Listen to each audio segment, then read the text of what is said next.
ng mahabang talumpati po ng Pangulong Marcos nung pong nagdaang ika-4 niyang SONA. Alright, ito ho yung dulong bahagi ng kanyang SONA. Balikan po natin, namnamin po natin, pakinggan po natin na mabuti. Huwag na po tayo magkunwari. Alam naman ng buong madla na nagkakarakit sa mga proyekto.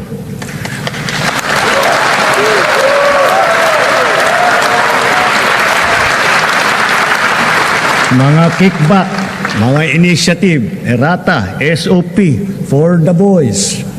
Kaya sa mga nakikipagsabwatan upang kunin ang pondo ng bayan at nakawin ang kinabukasan ng ating mga mamamayan, mahiya naman kayo sa inyong kapwa Pilipino.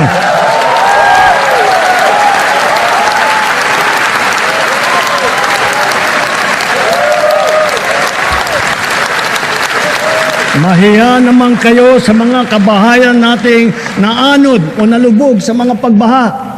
Mahiya naman kayo lalo sa mga anak natin na magmamana sa mga utang na ginawa ninyo nang binulsan nyo lang ang pera.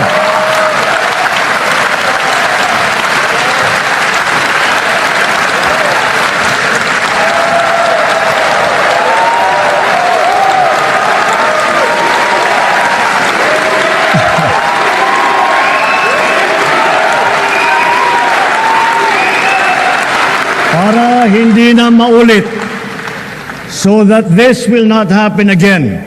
First, the DPWH will immediately submit to me a list of all flood control projects from every region that were started or completed in the last 3 years.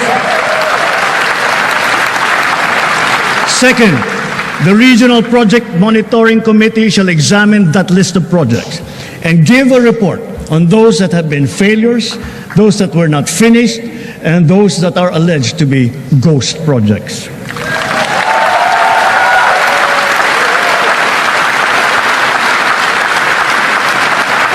And third, we will publish this list.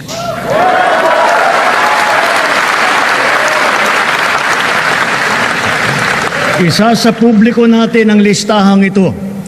Kaya ang publiko na saksi sa mga proyektong ito ay malayang suriin ang listahan at magbahagi ng kanilang nalalaman para makatulong sa ating investigasyon.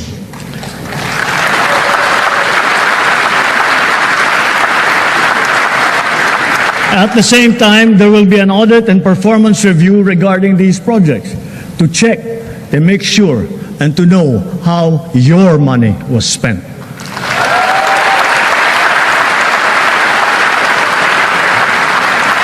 Sa mga susunod na buwan, makakasuhan ang lahat ng mga lalabas na may sala mula sa investigasyon, pati na ang mga kasabwat na kontratista sa buong bansa.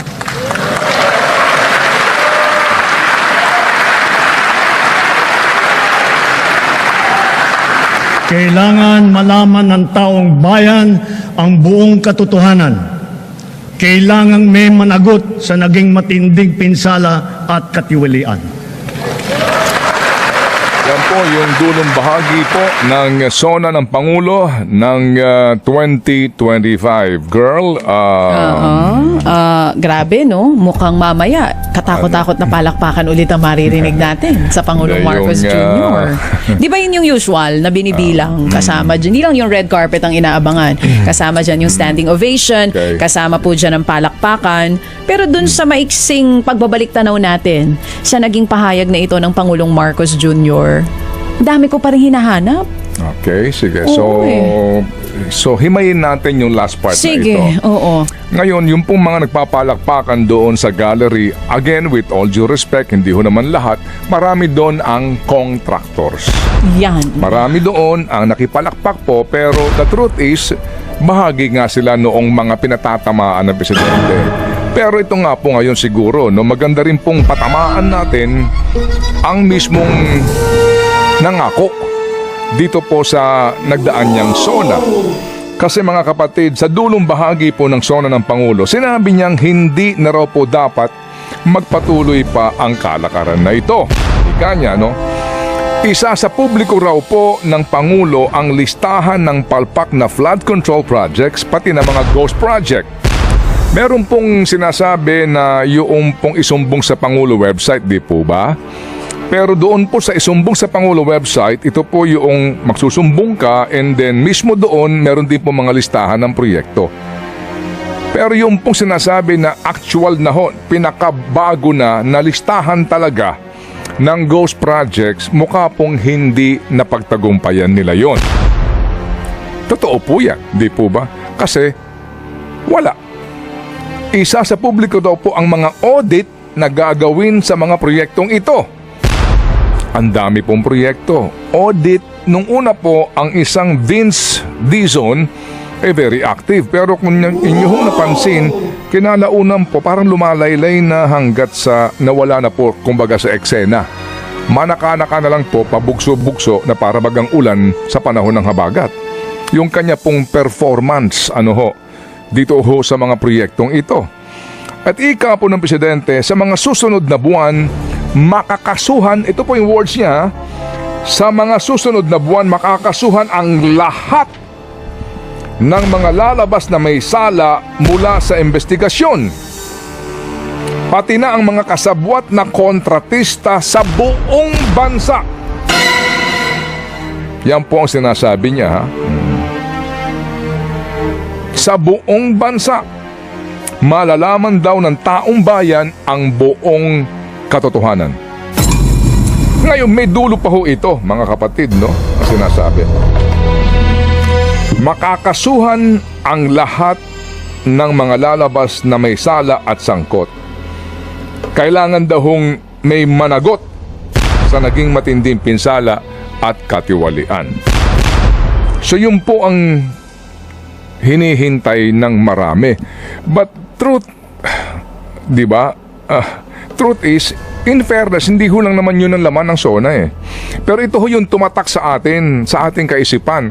Kasi po ito yung, kumbaga ito ho yung pinaka-controversial, pinalakpakan, standing ovation, at dulong-dulo.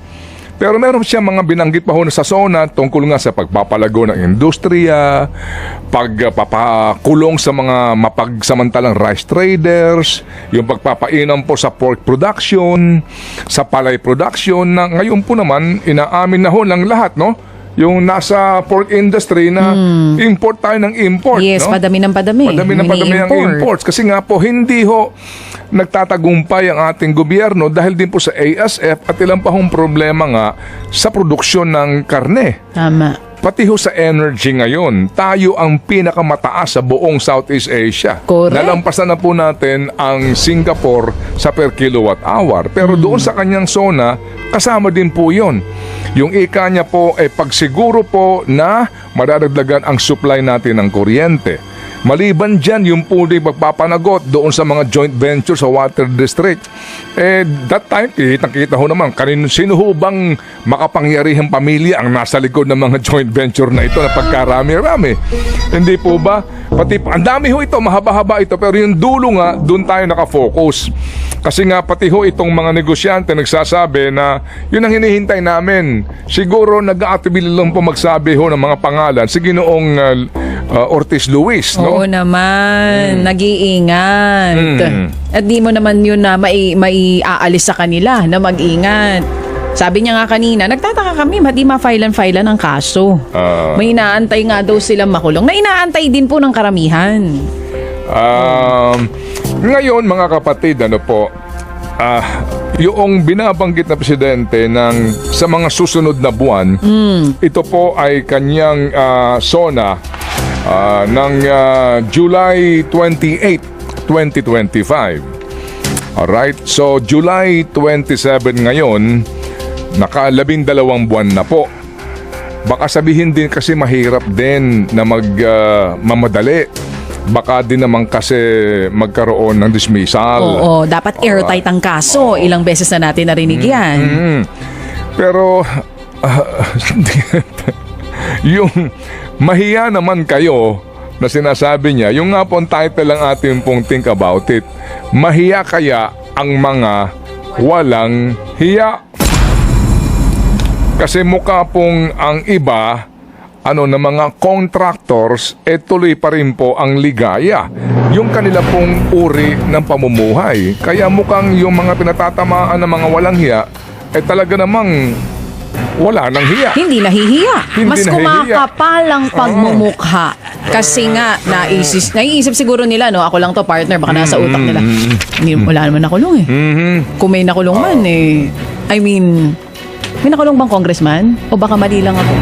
Hindi, nagtatanong pa. ako. Wala pa. O, kita mo? Nagtatanong lang ako. May Wala nakulong pa. bang congressman, partner? Wala pa. Siguro kung ikaw kasama ka dito sa pinatatamaan ng Pangulong Marcos Jr. dun sa kanya nakaraan na SONA, ang nasa utak mo niyan, nakukulong Oo. Okay. Tuloy ang ligaya. Pwedeng gano'n na nasa utak di ba? O pwede naman naglaylo kahit papano. Uy, ako. Baka ma-special mention tayo ulit sa susunod na SONA. Kalma-kalma lang tayo. Pero parang hindi gano'n yung nakikita ng tao. Sige. Atin lang pong tatawagan muna ho ang ating mga pulis dito po sa NCRPO para ho natin malaman ang kanila pong ginagawa ngayon na paghahanda din dito po sa maramihang mga protestang ito. Ang mga kapatid, para po doon sa mga gusto ho maghayad ng kanilang damdamin. Okay guys, yun lang ang video natin for today. At don't forget to follow, like, share, subscribe to my YouTube channel. At marami pong salamat sa inyong lahat. God bless everyone. I love you all. Bye-bye.